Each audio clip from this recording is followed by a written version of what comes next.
शंकर महादेवन और सुभाष घई, ये 5 जूरी की बैठक हुई और बैठक में उन्होंने सर्वसम्मति से अपने महान नायक रजनीकांत को दादा साहब फाल्के अवार्ड देने की सिफारिश की है और उसको हमने स्वीकारा है। 50 साल से रजनीकांत फिल्म दुनिया के बेताब बादशाह है। सूरज के तरह उनका काम है। प्रतिभा, लगन, मेहनत से उन्होंने लोगों के दिलों में अपना स्थान कायम किया है। ये पुरस्कार वितरण 3 मई को होगा, जिस दिन राष्ट्रीय फिल्म पुरस्कार भी दिए जाते हैं। तो ये एक बहुत हमें खुशी है कि देश के सभी भागों से फिल्मकार, अभिनेता, अभिनेत्री, गायक, संगीतकार, सभी लोगों को समय समय पे दादा साहब फाल्के अवार्ड मिला है।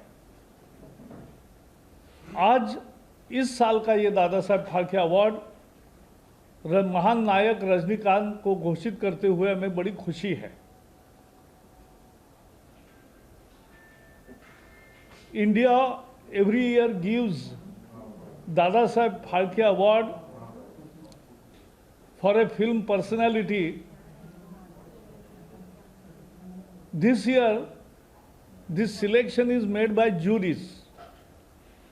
This year's jury consisted of Asha Bhosle, Mohanlal, Vishwajit Chatterjee, Shankar Mahadevan and Subhash Ghai.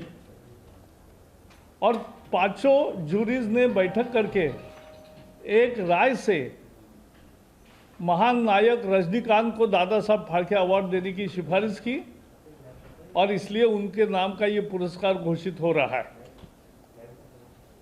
Rajinikanth 50 साल से सूरज के तरह सिने सृष्टि में चमक रहे। अपनी प्रतिभा, लगन और मेहनत से उन्होंने ये स्थान लोगों के दिल में जमा लिया है। ये उनका सही गौरव है। दादा साहब फाल्के अवार्ड इसलिए महत्वपूर्ण है कि दादा साहब फाल्के ने पहला भारतीय सिनेमा 1913 में 108 साल पहले राजा हरिश्चंद्र बनाया था। तो उस राजा हरिश्चंद्र सिनेमा के बाद ये पहले चित्रपट महर्षि कहलाने लगे और दादा साहब फाल्के के मृत्यु के पश्चात ये अवार्ड उनके नाम से रखा गया और आज तक 50 बार ये अवार्ड दिया गया है। 50 साल दिया गया है।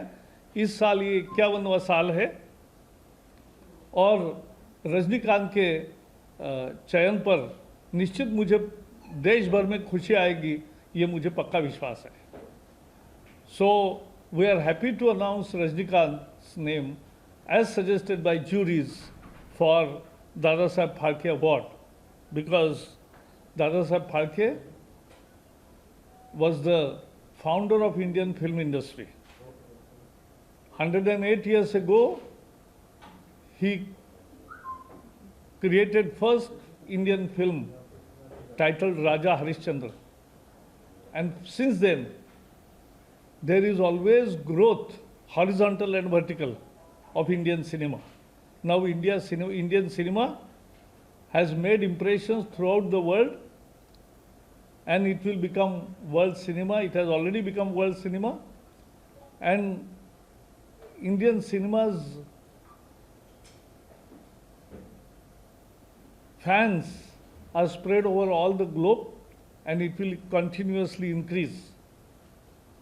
So ये सब फिल्म दुनिया के लिए और सबके लिए ये खुशी की खबर है। इतना ही था। सर, ये जो अवार्ड की घोषणा हुई है रजनीकांत जी को, ये ऐसे समय में हुई है जब तमिलनाडु में विधानसभा चुनाव भी हो रहे हैं। क्या इसका विधानसभा चुनाव से हद हो गई। ये फिल्म दुनिया का पुरस्कार है और रजनीकांत 50 साल से काम कर रहे हैं। सवाल भी ठीक पूछना चाहिए।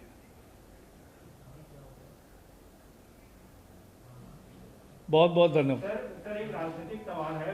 जिस तरह से ममता बनर्जी जो है वो सारे जो गैर बीजेपी शासित राज्यों के लोग हैं उनको चिट्ठी लिख रही हैं और कह रही है कि एकजुट होने का समय आ गया।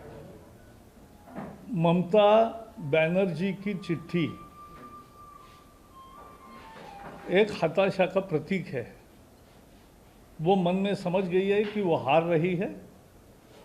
केवल खुद नंदीग्राम में नहीं हार रही है, पूरा टीएमसी सत्ता से बेदखल हो रहा है और इसके कारण ये जिनके विरोध में कम्युनिस्ट और कांग्रेस उनके खिलाफ लड़ रहे हैं उनको भी वो आह्वान कर रही है कि हमारे सबके साथ आओ, एकजुट हो। तो ये सर्वाइवल का उनका पत्र है, बाकी कुछ नहीं।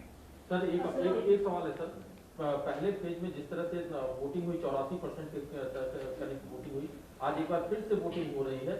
आपको लगता है कि भारतीय जनता पार्टी का वोटर एक बार फिर से, जैसा आप लोगों ने दावा किया था कि पहले फेज में वोटर निकल रहा है, आपको लगता है कि इस फेज में भी भारतीय जनता पार्टी का वोटर निकलेगा? हमने बहुत कुछ, हमारे नेता भी वहाँ और बाकी सब जगह बंगाल पर बोल रहे हैं। केवल एक प्रतिक्रिया देनी थी वो दी, बाकी मूल मुद्दा आज रजनीकांत के दादा साहब फाल्के अवार्ड की घोषणा यही है।